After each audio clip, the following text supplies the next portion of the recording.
تعالوا معايا هقول لكم ايه هي اساسيات لبس الجامعه، وما اسمعش بنت جايه تقول لي احنا بننزل بالبيجامه. لو انت لسه بنوته، دي اول سنه ليكي في الجامعه، وكل ما تسالي بنت البس ايه للجامعه او اجيب ايه لبس الجامعه تقول لك سيبك نفضي الجامعه دي احنا بننزل لها باي حاجه، احنا بننزل بالبيجامه، ولا تسمعي لحد خالص. الجامعه دي مكان احنا بنشوف فيه دكاترتنا، بنشوف فيه زمايلنا اصحابنا، هنعيش فيه احلى ايام حياتنا، فاحنا لازم ننزل شكلنا حلو ومهندم وجميل. وانا الفيديو ده هقول لكم ايه هي اساسيات لبس الجامعه اللي بجد ما ينفعش ما تبقاش عندك في الدولاب. وعايزه اقول لكم ان انا قمت قلبت دولابي كله علشانكم، فانتوا لازم تعملوا لي سبسكرايب. دي بقى حاجات اساسيه زي ما قلت لكم ما ينفعش ما تبقاش عندنا في الدولاب. اهمها الحاجات البيزكس اللي زي كده. ده بيزك نص كم، انا لابسه اخوه لونه اسود نص كم برضو، وممكن برضو تجيبوا منهم الكم لو انتوا عندكم لبس مثلا نص او حاجات هي ايديها واسعه فمش عايزين ايديكم من تحت تبان. بجد حلوه جدا وعمليه جدا، وبتلبسيه وتلبسي عليه اي حاجه ليها رقبه بتبقى باينه، او اي مثلا شميز او حاجه، بجد بيبقى مهم جدا. الالوان الاساسيه منه ايه؟ الابيض الاسود والبيج. اي لون تاني ده بقى على حسب ما انت مثلا لو بتفضلي الوان معينه، بس هي دي الالوان اللي انت فعلا هتحتاجيها قوي. انتوا بقى لو سالتوني ايه اكتر حاجه بتحبيها، اقول لكم انا بحب القطع الجوكر اللي انا بلبسها على اي لبس حرفيا ما بتقولش لا، وبتبقى حلوه جدا ودايما بيبقى شكلها حلو وجميل. من ضمنهم طبعا الشميز الابيض. الشميز الابيض ده يا جماعه والاسود دول، انا في اي وقت انا محتاره في البس ايه وهنزل بايه، بلبس الشميز تحته اي بيزك من عندي على اي بنطلون، وبيبقى شكلي حلو جدا وجميل، وبيبقى بجد عملي قوي قوي قوي في الجامعه. انت بتبقي نازله عندك محاضرات، مستعجله متاخره، الجو حر، مخنوقه، مش عايزه تلبسي طبقات كتير فوق بعض، او عايزه تبقي متضايقه، بجد ده الحل المثالي يا جماعه. شميز ابيض واسود، وزي ما قلت لكم اي لون تاني على حسب تفضيلاتك انت الشخصيه. انا برضو بحب قوي البينك منه، ده ممكن مثلا احنا نقفله، او مثلا ممكن نلبس عليه بيزك ابيض اسود على حسب ما احنا عايزين. وبرضو في كتير زي المخطط، لو في مثلا حاجة برضو كروهات. بصوا حرفيا انتوا هتلاقوا عندي شميزات كتير قوي لان انا فعلا ما بستغناش عنها. والاسود طبعا اللي انا لابساه.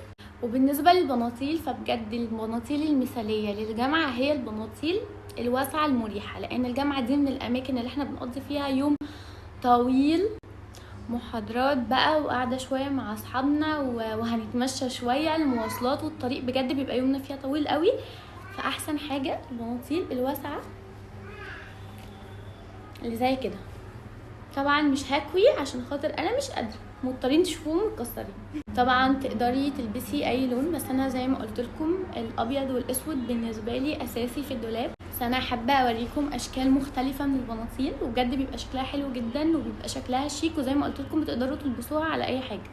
بحب فيهم يا جماعه ان هم بجد عمليين قوي ومش بيخنقونا مهما قعدنا بره طول اليوم، كمان في الحر وفي المواصلات والفرهده دي، فبجد مش بيخنقونا خالص. انا عارفه بقى ان البناطيل الجينز في الجامعه مش احسن اوبشن، بس في ناس بتحب الجينز جدا، فانا برضو هوريكم الستايل ده اللي هو بيبقى وايد ليج. ده بيبقى واسع وبيبقى مريح جدا جدا يا جماعه.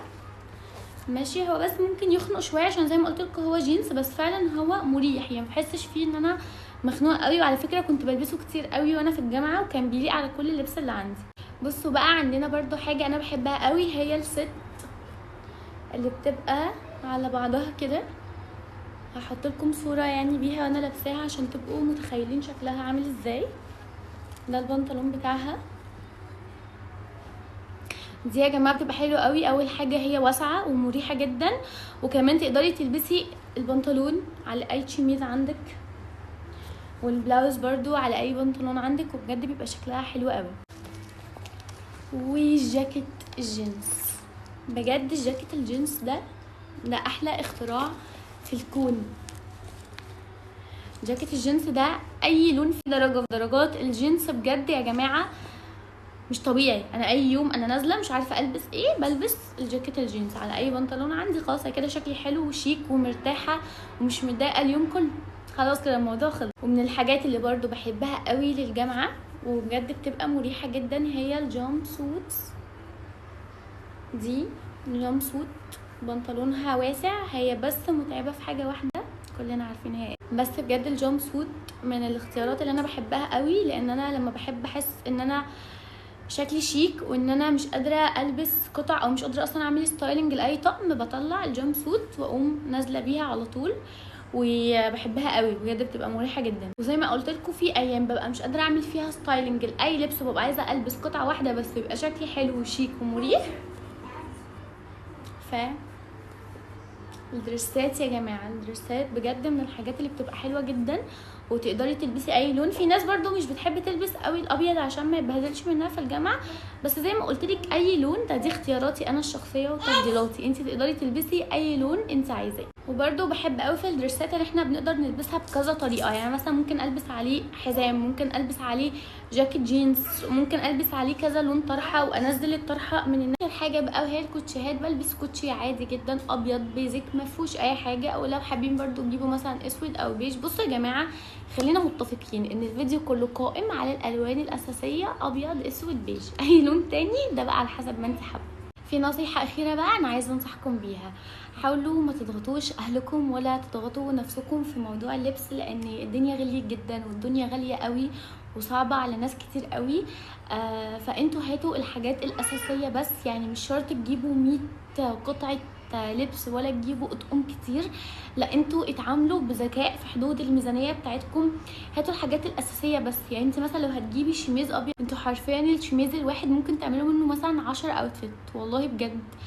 فانتوا حاولوا تتعاملوا مع الحاجه بذكاء، هاتوا قطعه انتوا تبقوا عارفين ان انتوا هتلبسوها بكذا طريقه، هتلبسوها كذا مره. القطعه دي مثلا هي عمليه، هي ترندي، شكلها حلو. في حاجه برضو تبقى تايمليس، هي اصلا ما بتقدمش، مثلا زي الشميزات الابيض والاسود. عايزه اقول لكم ان انا الشميز بتاعي ده الاسود ده عندي بقاله سنين، حرفيا بقاله سنين، اللي الماتيريال بتاعته كانت كويسه فلحد النهارده عايش معايا. ففي حاجات اصلا ما بتقدمش، فانتوا حتى مش هتحتاجوا ان انتوا كل شويه مثلا عمالين تجيبوا منها، او كل شويه بتحتاجوا تجيبوا لبس تاني. لما تجيبوا مثلا قطعه عندكم في الدولاب تقعد مثلا معاكم سنين وتستخدموها سنين، فوقتها هتبقى انتوا فعلا اشتريتوا بذكاء، ومن غير برضو ما تبقوا مثلا ارهقتوا نفسكم او ارهقتوا اهلكم ماديا بسبب موضوع اللبس. لا انتوا هات حاجه انتوا تعرفوا تعملوا منها اطقم كتير ويبقوا شكلهم حلو وعمليين، ومن غير ما تحتاجوا ان انتوا كل شويه تجيبوا لبس، او الموضوع ده يفضل شاغل دماغكم او تبقوا متضايقين او متضررين عشانه. بس كده، حابين انا اقول لكم اي حاجه تاني اكتبولي في الكومنتس. باي.